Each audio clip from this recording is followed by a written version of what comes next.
welcome to another Kotura-san episode review. But this time, something different. I got J-Ro here for a guest. Hello, Fosh. Thanks Hey, for letting me come on. no problem. It's always nice to have more people interested in this show. Mm-hmm. It's Yeah. always a fun debate on Mednorn every week. Uh-huh. Yeah. And this episode's called "It's Not a Date," which clearly it was. It's a date. Right. And I guess we'll jump right into it. I guess this starts off with Kotaru kind of more birthday stuff with her. Yeah, we had her receiving a necklace from Manabe. It was pretty funny watching her get all like, "Oh, it's so nice," and everyone in the club was kind of like, "This is odd for you to buy." Yeah. Kind of a typical gift of Manabe to put in there. Apparently, he's really creeping on her with the nude photos. Yep, I guess he was like, "Put something in there, just so you can always remember me," or whatever. And it's that thing where I have to remember it's anime because logically I would go, at what point does he understand that she doesn't want that kind of photo in her locket? Right. It's like you did it to someone in real life, they're probably like, "Yeah, it's a little creepy." Mm-hmm. Yeah. Yep. But I think the main topic of this, what I would think, would be Kotora getting sick. She's kind of like got this head cold, and during that, I guess her power is limited during that, or it doesn't work at all when she's sick.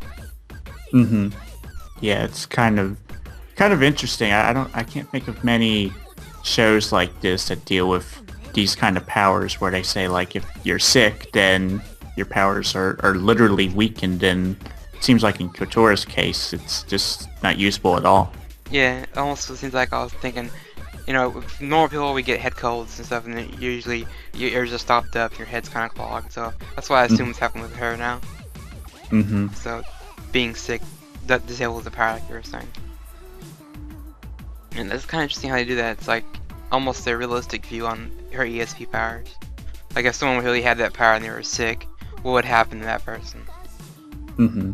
Yeah, most shows, again, I get to the thing where, I don't see this very often because I don't even know when for some reason only X-Men is popping in mind, or somebody was actually like sick, or like I think with X-Men, like the moments I thought of when people were like sick or ill is when their powers go out of control. Oh right, yeah. But here it just seems like it's just not usable at all. Yeah, I was trying to think back on like Index if it happened when any of them got sick. I was like, I don't remember anything like that happening.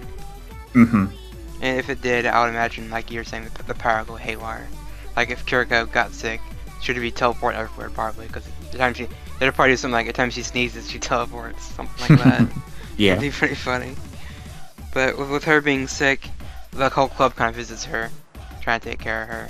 But really, in the end, it's Manabe who takes care of her, and he's trying to do all these perverted thoughts to her, trying to trigger her reaction, but it's not working. That was funny.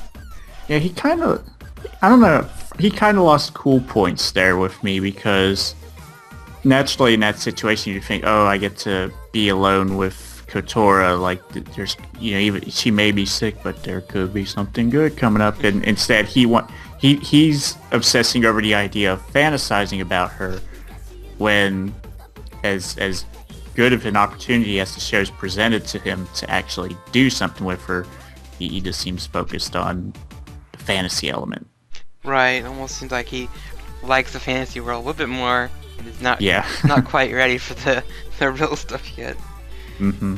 And with that, I've skipped over Yuriko. She's kind of disappointed that Kotora's power is kind of disabled right now. She's like, well, if she doesn't get her power back, then I can't exploit this or use this.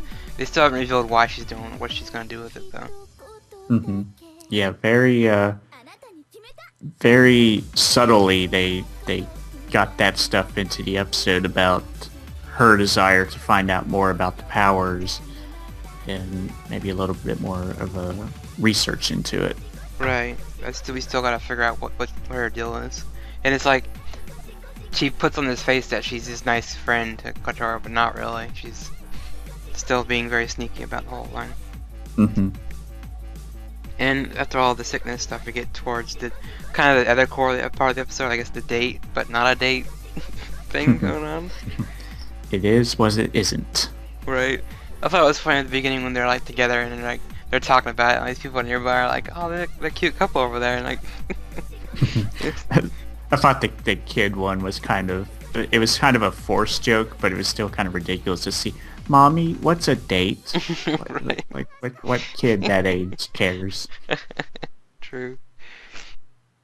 So yeah, the before they did the date, it was like Manabe's punishment was to go out and eat things and do things that Kotora likes, which I classify as a date, but they don't.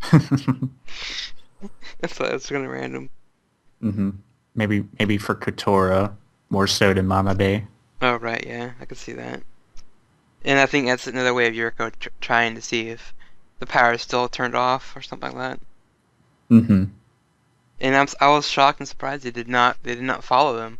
Usually this happens all the time in the anime. You know? Yeah, and they actually cut to a scene of them in what's the guy's name? I just call him. I think it's Daichi or something like that. I think. Daichi. Yeah, they're just in his room just chilling, and they decided not to. Yeah, I died laughing when his mom walked in, knocked on the door. He's like, or she didn't even knock. He's like, you should knock, and he's kind of like, why would I need to? Mom's like, why would I need to knock? Like, Hey, you're not doing anything worth knocking for, right? right, You're not knocking boots. right. You're not hooking up with your friend, which think they will eventually, but I think they're just friends, whatever. Yeah. And another interesting thing about the psychic powers, going to a movie theater is a bad idea. Yeah, I don't quite understand that. How can she tell the end of a movie by watching it? Yeah, I took that as I guess when people are walking out of the movie theater, they're thinking about it still. So then Hmm. she's like, "Oh, I know the ending of this such and such movie." Like, "Oh, God, that Ah, sucks." okay. So she'd almost have to go to like a midnight showing or something, like the very first one. Yeah, premiere night. I was like, Yeah. "That's another realistic thing on psychic powers." Like, I was like, that really would happen. I mean, hmm you got all these stuff on TV shows like spoilers you don't want to hear, but Yeah, and in addition to just the spoiler thing, like I don't know how good of control she has with her power, but just being in general public at that kind of setting, that kind of environment where there's a lot of people surrounding you and thinking about the movie in addition to watching it, oh yeah, it's probably could be an overload. yeah, or being in public in general, just being around a mass group of people that are thinking random things, just Mm-hmm. yeah. I wonder if they're gonna reveal some of that later on, but I'm assuming they're going with the whole during this little mini episode her power was turned off temporarily, so. Yeah. But maybe since she's with Manabe, I think she's kind of focused on him more than anything. And during their date, they're kind of doing the usual date thing, go to the clothing shop, things like that. And Manabe's trying to get her to buy and try all these different outfits. I was like, that was pretty funny too. Yeah. It's kind of like me in Persona 4. There's a clothing store in there. It's like, I'm going to get the bikini for her, and I'm going to get the agent clothes for them. Yeah, it's almost like Manabe's little fantasy world of all the Yeah. cosplay outfits. It's funny.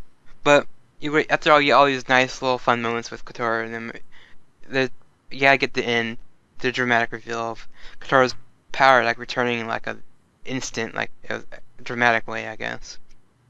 hmm Because she's just like walking down the street, just not doing much, and all of a sudden she kind of loses consciousness because the power just overloaded her at one time. Revealing, I guess, a future murder or a murder that already happened. She's a precog now. What? Yeah, pretty much. So I was debating on if one of the cast members, like the club members, is gonna get killed. But I was like, after watching the preview again, it's not. I guess it's not the case. hmm Yeah. Like everybody on that show serves some kind of importance. Right. Like earlier with the club stuff, they finally gave a definitive role for Mori, which is to basically punish Manabe whenever he has a dirty thought. Right. She's the enforcer, I guess. Yeah. If you thought something bad, I'll kick you. Like, oh my god, so bad. hmm But yeah, during that moment, she loses consciousness, and it's just kind of a heart wrench moment. Like, oh my god, like she's hmm was happy a minute ago, and then 2 seconds later, she's on the ground, passed out. Like, jeez. Dang. Yeah. And like I said, I thought it was one of the club members dying, but I guess it's not the case. Mm, So yeah. they could be using her to figure out who did the murder. Because I know they showed a picture of a random guy I never saw before. So. Yeah, it's got to be just be somebody who's tied to the story somehow. Mhm. Like we haven't seen the father in a while. Right. Kotora's mom, I don't. You know, she's very hateful, but I don't think she's capable of murder. Right. It also could be just someone trying to lure her out of hiding or something. Yeah. Could be a number of things to expose her power. Mm. And I guess for the random stuff, there's a few stuff to kind of mention. Manabe's, fantasy world with Kotora cosplaying all these different outfits. Yeah, I like this sexy outfit, or I like this styling outfit. Yep. But then we already mentioned that he kind of is a little bit shy to do that stuff in real life right now. Yeah. And one thing that we've seen in the past couple episodes that I like is Kotora's angry face. Mhm. Like it's almost demonic how angry it looks, but it's really funny. Yeah, it is. So it's like it's kind of nice that he's not the usual harem lead where he's physically doing things to her. So I think it's kind of a good change to Hmm. have a character who's kind of he thinks about it, but it's not really going to act on those thoughts. Yeah, yeah, yeah. Versus like your lead in any other harem who's physically doing things like that, but not on purpose. Usually falls on them. Cliche Oh things. yeah. Grabs a boob and all that stuff. Mayo Right. cheeky. Yep.